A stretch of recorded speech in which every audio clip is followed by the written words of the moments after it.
एक साथ 5 अवार्ड भैया लिट्टी चोखा को, क्या कहना चाहेंगे सबसे पहले तो बीफा पे? देखिए, ये अवार्ड जो है ना, कहीं न कहीं ये दर्शाती है कि लोगों को वो चीज़ें पसंद आई हैं और डायरेक्टर प्रोड्यूसर ने ईमानदारी से काम किया है अपने सिनेमा के लिए और अपने भाषा के लिए। और ये अवार्ड हमारे लिए नहीं है, ये हमारे सिनेमा के लिए नहीं है, ये कहीं न कहीं हमारी भाषा को बड़ा करता है कि हम उस लेवल पे आ गए हैं, चाहे हम उस लेवल पे काम करना शुरू कर दिए हैं कि हमें भी उस जगह पे दुनिया बैठाना चाहती है और हमारे बीच में ये सारी चीज़ें हो रही है तो अच्छा लगता है।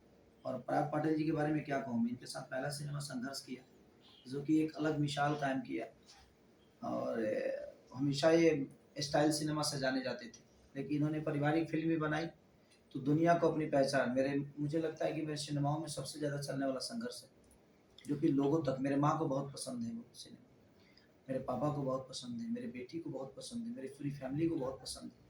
तो जब हम काम करते हैं और कोई चीज़ मेरे अपने अपनों को अच्छा लगती है, तो लगता है कि यार मैंने काम किया है। और मेरी बेटी हमेशा बोलती है इस बात को कि पापा आप संघर्ष जैसा दोबारा मूवी फिर से करिए। मैं बोला कि ठीक है बेटा, फिर सोचेंगे आपके लिए, तो फिर से दूसरी संघर्ष बन जाएगी। क्योंकि वो सिनेमा हम कहीं न कहीं अपनी बेटी के लिए ही सोचे थे और वो बन गई। और उसके बाद लिट्टी चोखा मेरे जीवन से जुड़ी हुई कहानी थी और मैं लिट्टी बेचकर ही यहाँ तक पहुँचा था। तो कहीं न कहीं मैंने पराग जी से डिस्कस किया, सर से डिस्कस किया। तो मेरी कोई भी महँगी कहानी होती है तो मैं इन्हीं के पास जाता हूँ। इनका प्यार है, इनका प्यार महँगा भी लगाने वाले बहुत लोग हैं, पर इनका प्यार है कि क्योंकि मुझे लगता है कि ये उसके साथ इंसाफ करेंगे और इन्होंने कभी मना नहीं किया मुझे कि नहीं वाले बहुत, क्योंकि इनका एक अलग प्यार होता है, क्योंकि इनके साथ मेरा प्रोड्यूसर और हीरो वाला कोई बात ही नहीं, संबंध ही नहीं। वो एक फैमिलियर बातें हैं और मैं भाभी को अपनी माँ की तरह मानता हूँ।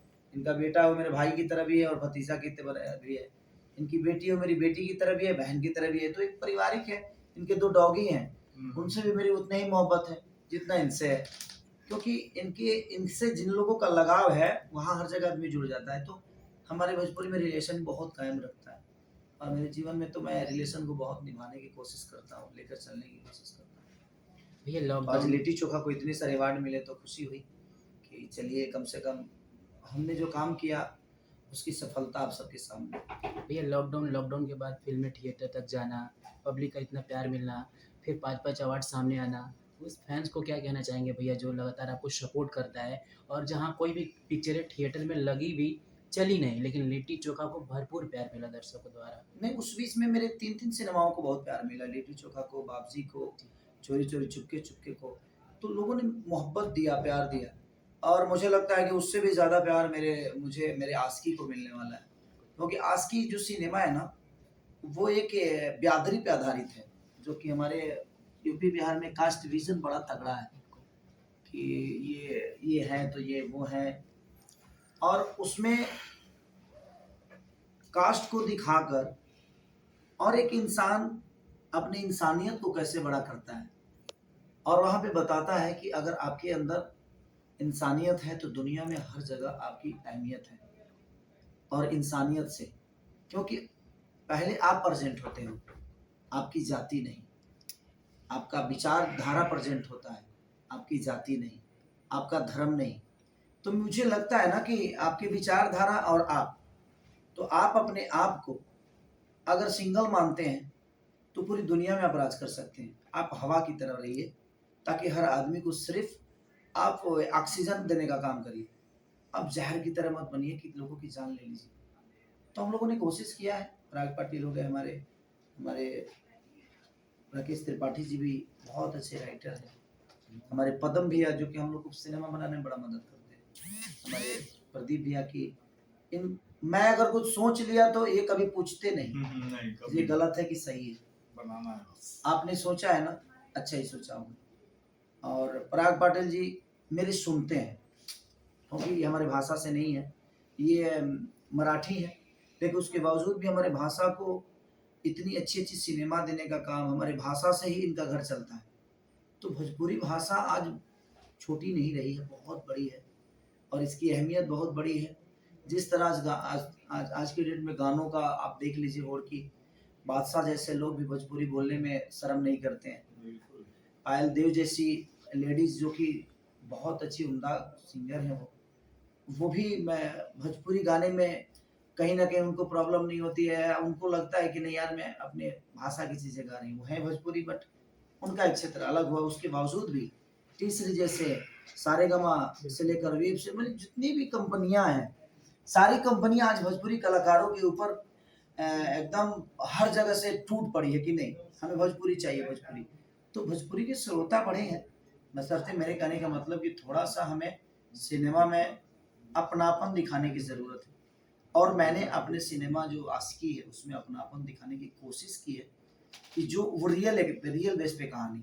इसमें सबसे बड़ी खासियत आशिकी की ये है कि आज तक आपने अपने चहेते स्टार को बतौर गायक, बतौर अभिनेता देखा है।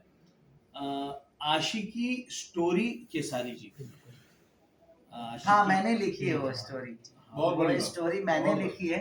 हाँ, और राकेश जी ने बहुत अच्छे से डायलॉग डिलीवरी किया है, राकेश जी ने बहुत योगदान दिया और राकेश त्रिपाठी जी ने उस स्टोरी को डेवलप किया। और आशिकी को मैंने लिखा है पहली बार नहीं, संघर्ष भी नहीं नहीं संघर्ष मैं भी- एक बात याद दिला दूं कि लिट्टी चोखा का क्लाइमेक्स मैंने क्लाइमेक्स नहीं लिखा, उसमें राकेश हाँ भैया ने उनका सब कुछ राकेश है, भैया ने बहुत अच्छे से लेकिन डिजाइन क्लाइमेक्स जो किया। दिया क्लाइमेक्स मुझे लगा था कि नहीं गजब यार, गजब क्लाइमेक्स। कुछ चेंज होना चाहिए, लोगों को जो ट्विस्ट होता है ना तो वो बड़ा हाँ यार, प्यारा लगता है जबरदस्त और है। लोगों को अच्छा लगता है। मान लीजिए मेरे जीवन का जो संघर्ष खत्म हुआ, ये संघर्ष कहानी केसारी जी ने ही दी थी, और ये संघर्ष और रत्नाकर भैया ने हम लोग को बड़ा सपोर्ट किया था उस बीच में उन्होंने हम लोगों ने जो चीज चाहा अभी अच्छी जितनी और फिल्में बनी सब जितनी कहानी में फिल्में- आपका सहयोग है कि सहयोग नाम पहली बार कोशिश इसका दे करता दिया है, गया। लेकिन इसमें मैंने नाम- पहली बार नाम दिया है नाम अपना, दे दिया। और मैं पहली बार एक कहानी लिखा हूँ, और मैं लिखा नहीं, वो एक हकीकत कहानी है,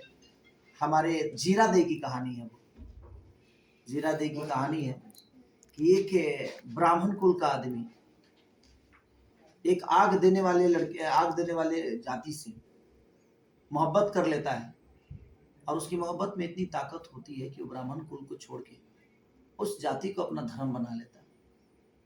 मोहब्बत ऐसी चीज है, प्यार ऐसी चीज है ना कि वहां मुझे लगता है कि जातिगत कोई चीज होती ही नहीं है, और मोहब्बत जात देखकर नहीं होती। नहीं तो मुझे लगता है कि हर जाति के लोग मुझे अपना बेटा ही मानते हैं। मैं तो कुछ अलग जात से हूँ, लेकिन उसके बावजूद भी हर जाति के लोग मुझे बेटा की तरह प्यार करते हैं।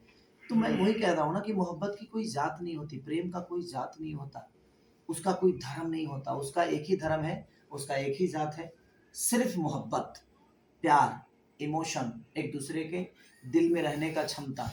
तो मुझे लगता है कि ये मोहब्बत का परिकाष्ठा है, और ये आशिकी जो दुनिया समझती है वो ये आशिकी नहीं है, ये आशिकी कुछ अलग है, क्योंकि ये रियल बेस पे कहानी है। और मैं कोशिश कर ही रहा हूँ, हर जगह से ढूंढ रहा हूँ कि मैं रियल बेस पे काम करूँ, जिस तरह साउथ के लोग करते हैं, जिस तरह हिंदी के लोगों ने अपने आप को बदलने की कोशिश की है, यहाँ तक कि बंगाल के लोगों ने भी अपने आप को बदलने की कोशिश की। तो मेरी कोशिश है कि जितना पैसा कमाना था मैंने कमा लिया है, अब बेबी बच्चों को कभी तकलीफ नहीं होगी, उनकी पढ़ाई के लिए, उनकी सारी चीज़ों के लिए ऑलरेडी है। लोगों का प्यार आशीर्वाद जो मिला है, उनके प्यार और आशीर्वाद से, क्योंकि मैंने पैसे कितना कमाया ये मायने नहीं रखता, लेकिन मैंने लोग इतने कमाए हैं कि मेरे बच्चों को कभी तकलीफ लोग नहीं होने देंगे, क्योंकि मैं सबके दुख या सुख में हमेशा शामिल रहता हूँ। और ये लोग मेरे बच्चों को शिक्षा दे पाएंगे और शिक्षा करा सकते हैं, उनके लिए ग्रेजुएशन का कुछ भी करे। तो हमारे ऐसे कुछ मित्र हैं, ऐसे लोग हैं, ऐसे हमने अपने इर्द गिर्द लोगों को रखा है जिनके जरूरत पे हमेशा मैं खड़ा हुआ हूँ, और मुझे लगता है कि मुझे भी कभी तकलीफ होगी तो हमेशा खड़ा होंगे।